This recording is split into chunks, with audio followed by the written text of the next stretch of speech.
Group 1 muna. Excited na si Kaloy. Pili kayo kung sino ang inyong representative. Category natin ay... Walang sasabihin. Wala. First category natin ay nagse-selfie. In 1, 2, 3. Go, freeze! Walang nag-uusap.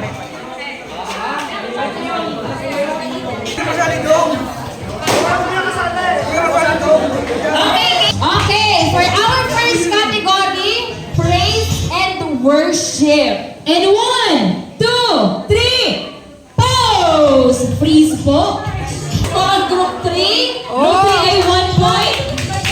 Group 4, for the round 1, group 3 pa lang ang may points.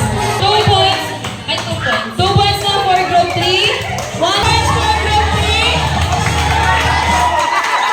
3 points for group 4. And 2 points for group 5. Graduation. In 3, 2, 1.